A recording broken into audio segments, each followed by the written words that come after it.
ലോക്സഭാ തെരഞ്ഞെടുപ്പിൽ TDPയും BJPയും ജനസേനയും seat ധാരണയിലേക്ക്. TDP മുന്നോട്ട് വെച്ച ഫോർമുല ഇരുകൂട്ടരും അംഗീകരിച്ചു. മധ്യപ്രദേശിൽ കോൺഗ്രസിന് തിരിച്ചടി നൽകി മുൻ കേന്ദ്രമന്ത്രി സുരേഷ് പച്ചൗരിയും മുൻ MP ഗജേന്ദ്ര സിംഗ് രാജുഖേദിയും BJPയിൽ ചേർന്നു. സീറ്റ് വിഭജനമായിരുന്നു തെലുങ്കുദേശം പാർട്ടിക്കും NDAയ്ക്കുമിടയിലുണ്ടായിരുന്ന പ്രതിസന്ധി. സഖ്യകക്ഷികൾക്കായി TDP വാഗ്ദാനം ചെയ്ത സീറ്റുകളുടെ എണ്ണത്തിൽ ആദ്യം അതൃപ്തി അറിയിച്ച BJP പിന്നീട് വഴങ്ങി. ഡൽഹി കേന്ദ്രീകരിച്ച് നടന്ന ചർച്ചയിലാണ് ധാരണ.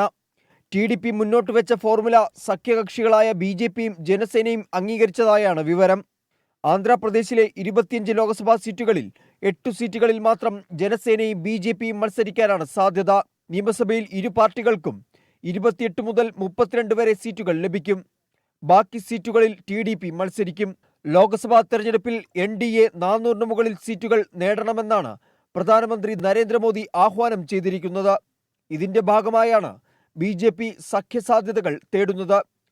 ലോക്സഭാ തെരഞ്ഞെടുപ്പ് ഘട്ടത്തിൽ കോൺഗ്രസിൽ നിന്നുള്ള നേതാക്കളുടെ കൊഴിഞ്ഞുപോക്ക് തുടരുകയാണ്.